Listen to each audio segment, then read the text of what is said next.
the limitless sky.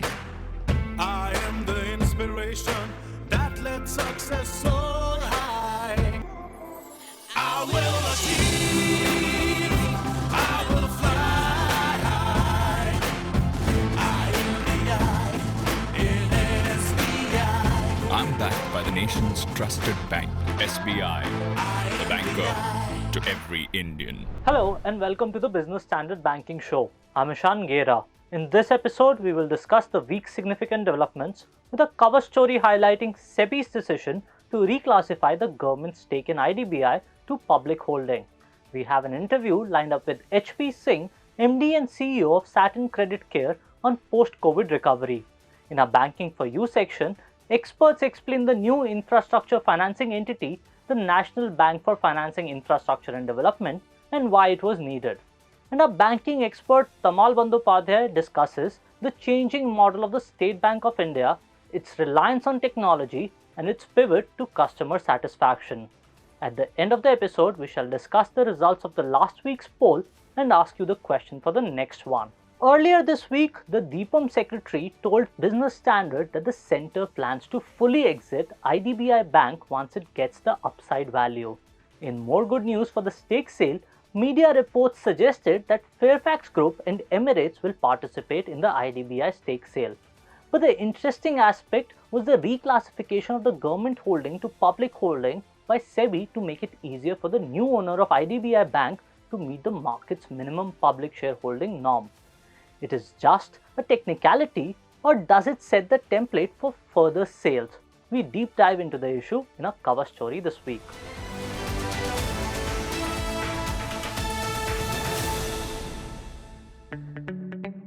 In 2019, IDBI was categorized as a private bank when LIC acquired a 51% stake. Many criticized the move as pseudo-privatization given that the bank was technically still a government-owned entity. 2 years later, the government announced privatization in the 2021-22 budget. The Cabinet Committee on Economic Affairs gave in-principle nod in May 2021. Since then, the government has aggressively tried to sell the bank with many sweeteners added. It may finally succeed in the first half of FY24. Another deal sweetener is Sebi's latest announcement to reclassify the remaining government stake in the bank as public shareholding. Let's go to our banking editor Manojit Saha to understand what the new reclassification entails. Sebi's approval to classify government shareholding in IDBI Bank post the stake sale is a significant dispensation. This sweetens the deal for the prospective buyer. Post the transaction, the new owner have to ensure that 25% of the shares are held by the public. Without this dispensation, it would have been difficult for the buyer to meet the public shareholding norms, as the government and LIC have close to 95% stake in IDBI Bank, with government holding around 45.5%. The government is looking to divest some 30.48% stake. With this dispensation, straightforward, the residual 15% will be classified as public shareholding. Currently, the government and LIC own a 94.72% stake in the company, with LIC holding 49.24% and government holding 45.48%. The rest, 5.2%, is held by public shareholders.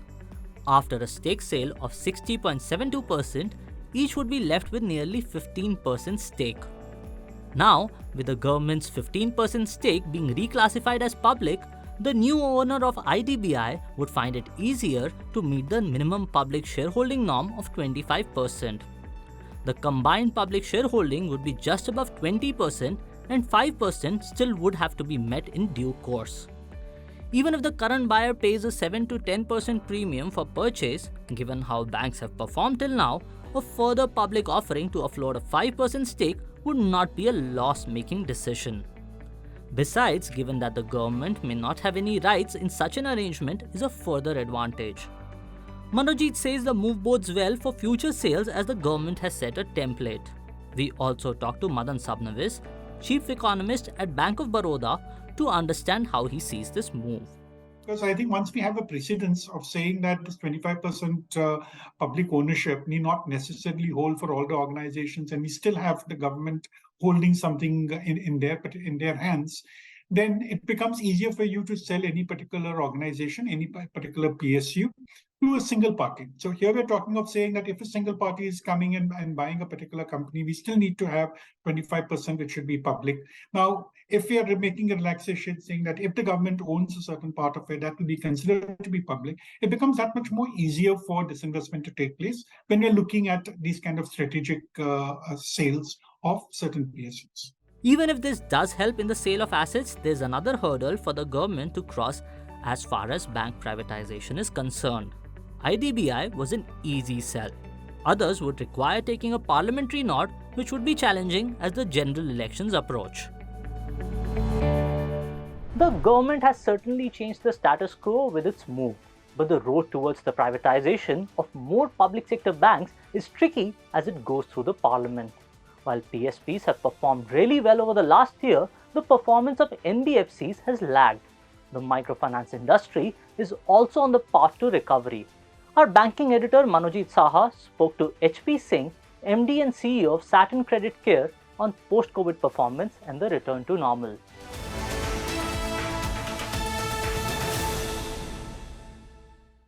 Hello and welcome to the Business Standard Banking Show. Satin Creditcare is one of the largest microfinance institutions in the country with a wide geographical reach. Today we have with us HP Singh, Chairman and Managing Director of Satin Creditcare, who is also the promoter of the company. Mr. Singh, welcome to the show and wish you a very happy New Year. Thank you so much and wishing everyone a happy New Year. The microfinance industry has seen many ups and downs in the last one was the COVID-19 pandemic.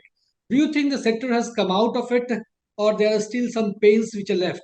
So I think it was a long haul in terms of the pandemic. So in terms of the collection efficiencies, in terms of GNPA, in terms of economic activity, as well as the income generating capacity of our borrowers getting hurt because of lockdowns, as well as because of the pandemic. I think this is now clearly out of the woods. I can say that. The pain, whichever has been there in terms of higher GNPAs, in terms of higher provisionings, in terms of loss of income, those all have come back. Now, if you look at the industry as a whole, the disbursement figures have started rising. The collection efficiencies have started getting better. The provisions and write-offs have already been done. So our own sense is that now, if I would say very clearly, yes, microfinance post the pandemic is now, all the pain is over now. So coming to the bank, Satin's performance in the second quarter, there was a 209 crore restructured loan which was written off. Do you see the numbers still staying elevated in the subsequent quarters? So that won't happen, as I said, because post the pandemic, whatever write-offs and provisioning had to be done, a major hit has been taken. So if you look at the last 2 quarters as such, we've had write-offs, we've had higher provisioning. Now, whatever has happened, the restructured book having started from about 1150 crores down to about 300 odd crores now is probably that the worst is completely behind us. And that also is, if you look at the advantage and the positive which have happened, is that out of that 1151 crores, about 500 crores came back as collections only from the restructured book. Now, which shows that there is a lot of resilience in our borrowers, that once the economic activity comes back, once the income generation starts, they are able to repay their installments. So I think that is now completely over. The write-offs and provisioning which have happened are completely, I think now there will be just the general which happens, in a lending business, that will be there. But whatever was the effect of the pandemic, that is practically gone. What is your loan growth target for the current financial year? For the current financial year, we've kept it at about 15 to 20%. And I think, we are well on our way to probably achieve that. And that will happen, The only thing which probably left us also on a muted growth was, since there were huge write-offs, I think, we did grow. But, since the write-offs were heavy, that growth was probably taken away by the write-offs which have happened. But otherwise, if you take away the write-offs, the growth is happening now across. So that's what 15-20% is what we are looking at growing for this financial year. Yeah. The other aspect is some years back, Satin was looking to apply for a small finance bank license before the on-tap guidelines were announced. But it seems something is holding you back. So what exactly you are bothered about the license to converting into a small finance bank? See, for us, the question is that, what do we intend to do as an organization, sir? So for us, post the demonetization, I think our first thought was that if we are able to grow both in the field of housing finance as well as MSME, which is our subsidiaries, move away from the unsecured lending to a certain part of it in secured lending. I think, that is what we wanted to do. Now, post all these, what we've done is our subsidiaries are shaping up very well. So for us, that is the most important leverage which we are looking at in the entire gamut of our entire group as such and the organization. We want to grow our MSME lending business. We want to grow our housing finance business. Now, once these subsidiaries start taking shape, for us, it is very important that we at a certain point of time are able to really monetize these assets of ours in the longer run as such. Till that time, I think, we are very clear that we would like to concentrate on our core business of microfinance, into our subsidiary business of MSME lending as well as housing finance, and we want to concentrate on that. So for us, the thought of entering into the banking sphere as such, I think right now it is on hold, just as to grow all these three companies, moving forward. That is interesting in a sense that the 10 small finance banks which got license, 9 of them or 8 of them were MFIs. And you are one of the largest MFI. You are clearly saying that that's not your priority right now. So I thought that was interesting. And sir, finally, you talked about the subsidiaries. So the group has been diversifying from away from unsecured loans and entered the home loan segment and secured MSME loan.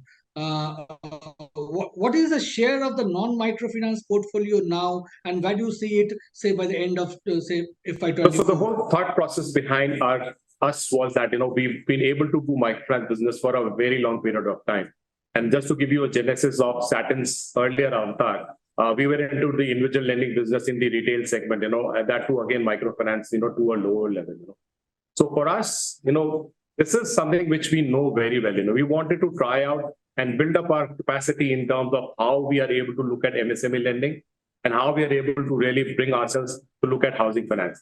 And for us, these last 4 years, when we actually built up these subsidiaries, are terrific experiences which are there. And today we can say for very sure that we are well versed as a team to look at both microfinance, housing, as well as MSME lending. So for us, the experience that we've gathered in the last 4 years, we want to build these subsidiaries also to a large extent where it is. Today, it constitutes about 12% of our portfolio. So about 88% is microfinance and about 12% is non-microfinance. We want to build this up that at a certain point of time, we are able to say that, okay, fine, 50% is microfinance and 50% is non-microfinance. Maybe at a certain point of time, maybe let's say about 5 to 6 years from now. But the whole idea was that we have clear category demark of the rural space by doing microfinance lending, by doing MSME lending in the rural space, as well as doing housing finance lending in the rural space. So the whole gamut of lending for priority sector as well as for the bottom of the pyramid happens through these three institutions of ours. And that's what we are looking at in the near go as such. Mr. Singh, it was a pleasure talking to you. Thank you very so much for sharing your views with our viewers. Thank you so much. Thank you. Look forward. Singh says the pandemic was a long haul, but the industry is out of the woods. The disbursement has started rising and collection efficiencies are getting better. Last year also heralded a change for the development financing as the National Bank for Financing Infrastructure and Development started operations. But does India need development financing institutions? NABFID is not the first attempt at building robust DFIs in India. In our Banking for You section, experts explain the new institution and why it is needed.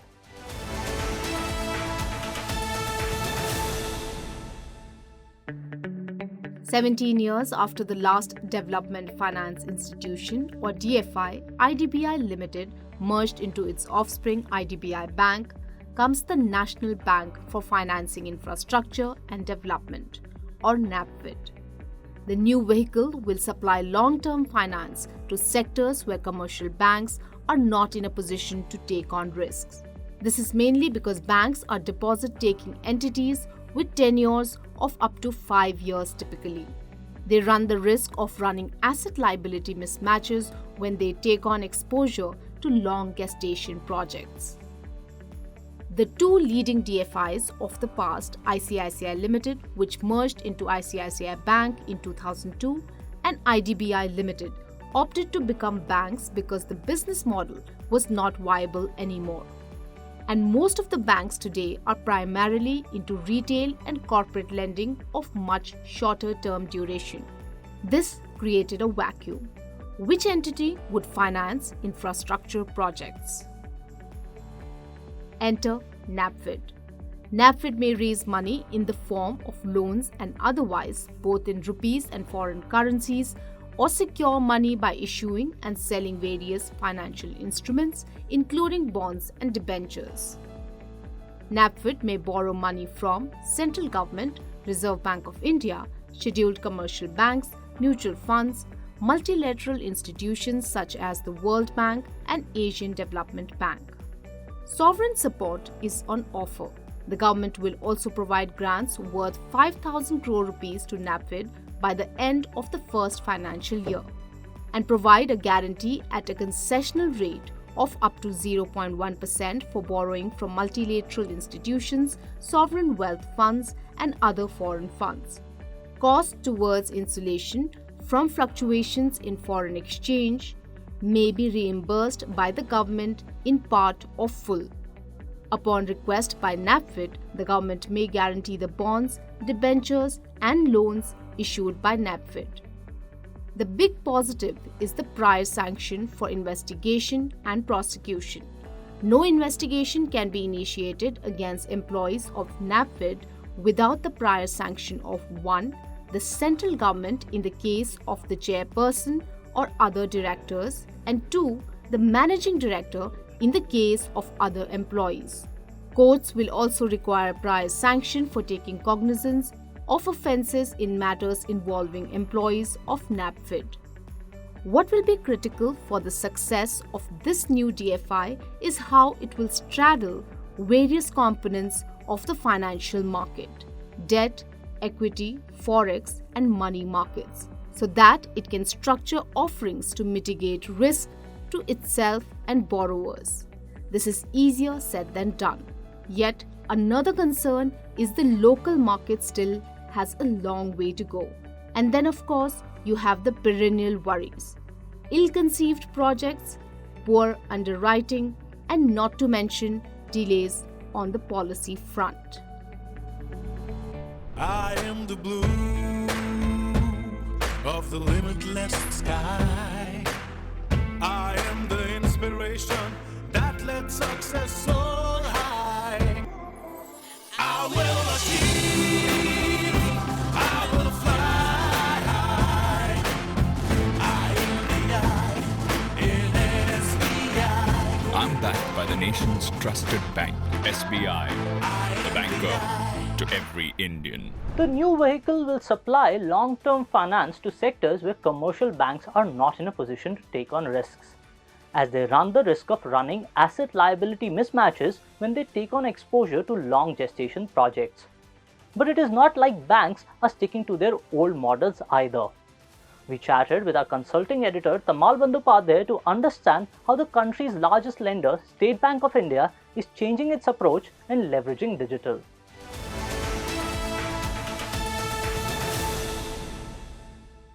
Hi Tamal, thanks for coming on the show. Thank you. First of all, congratulations are in order. Your book just launched, Roller Coaster, An Affair with Banking. And all the congratulations to you. Now, you took us on a roller coaster ride on the SBI performance this week, if I'm not mistaken.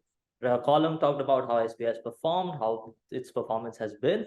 Now, in that roller coaster ride, what you mentioned was that the SBI stock at 30 has given you 33% returns, which is one of the lower ones in the compared to the other banking entities. How did the public sector banks perform last year? Yeah, you are exactly. I mean, you said it is the lowest. So imagine 33.17% growth, the lowest. So how did the public sector bank perform? Yes, I'm reading out. It's the best year in the history. Okay. UCO Bank at the top of it, 147.31%, followed by Bank of Baroda, 126.54%, Punjab and Sindh Bank, 110%, and Indian Bank, 104%. So 4 banks out of 12, 11 nationalized and State Bank of India, 4 government, out of 12 government-owned banks, 4 banks have given return stock more than 100%. Public sector bankers never had such a great time. Can we expect the performance to continue this year as well? Yeah, I would like to believe. So not in this much because the base was so low. So on the low base, I don't want to bombard with numbers, but the base was low. State Bank of India base was pretty high. So the others were very, very low base. Some of them actually got into penny stocks. UCO, IOB, you call them. So definitely it will not, this kind of quantum growth will not continue, but they will continue to do well, at least this year. To give a perspective for our viewers, how big actually is SBI? Because many people, when they talk about SBI, they know it's the biggest bank in India. But how big is it actually? Yeah, you need to, yes, actually it's the proverbial elephant. And that's why you always use the cliche that finally the elephant is dancing kind of stuff. But you feel not the full animal. So I'll give you certain things like SBI is now, the global balance sheet I'm talking about, not only in India, it's close to 52 trillion. Globally, it's the 50th largest bank, if I'm not mistaken, in terms of assets. Its share is Indian GDP is 20% of Indian GDP. It's now exactly, it's the size of the Poland GDP. Another thing when I think about SBI is, what comes to my mind is those lakhs of employees. Are employee costs a drag for the bank now or no?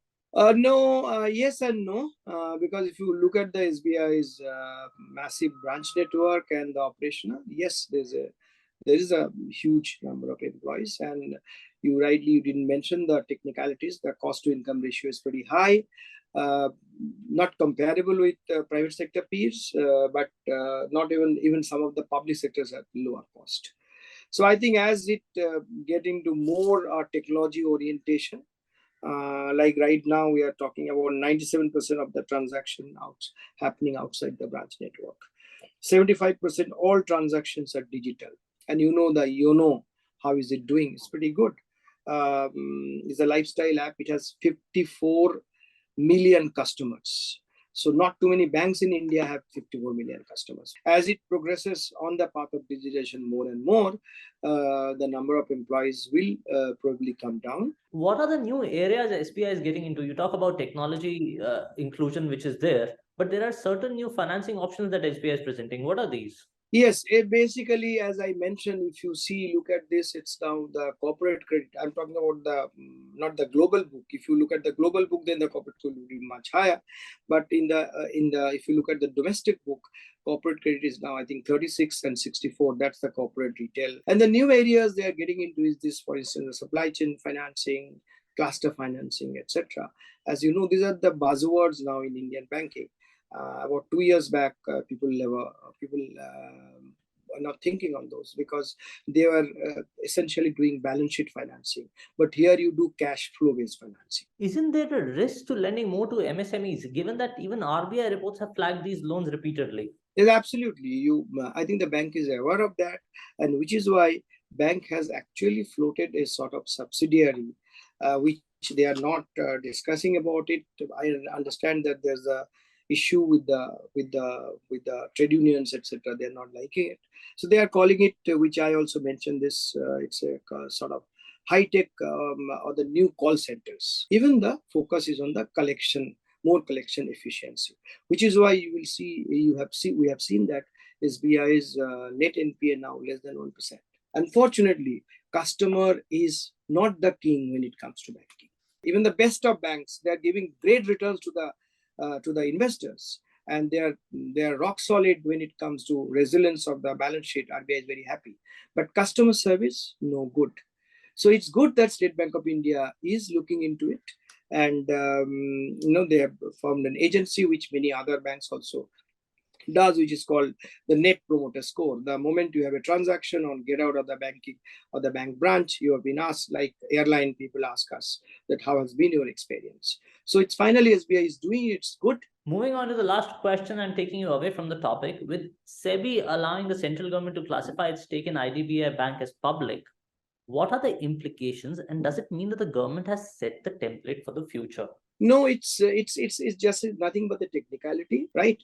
Now, once this divestment takes place, which is in the process, and which will happen over the next few months, government stake will come down to 15%, and LIC stake will come down to 19%. Now, under the SEBI norm, a listed entity need to have a minimum public shareholding of 25%. So, right now, public shareholding in IDBI is only 5%.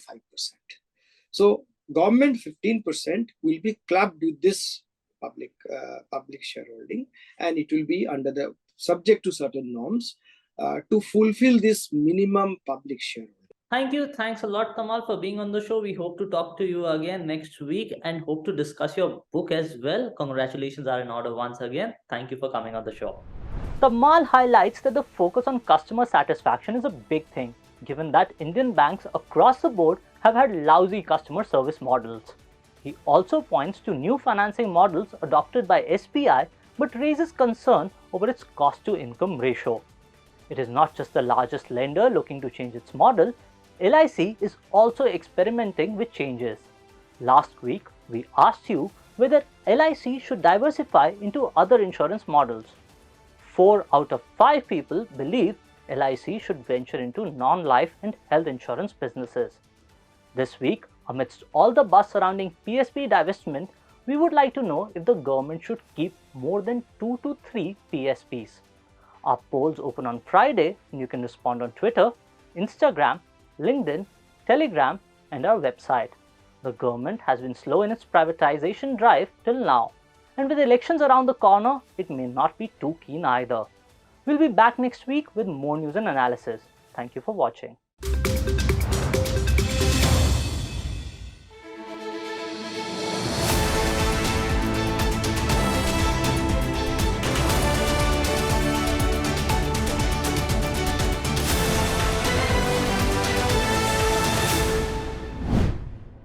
If you like this video, share it and subscribe to Business Standard. For more news, views and insights, log on to www.business-standard.com. Do also follow us on YouTube, Twitter, Facebook, Instagram, Telegram and LinkedIn. I am the blue of the limitless sky. I am the inspiration that led success soar high.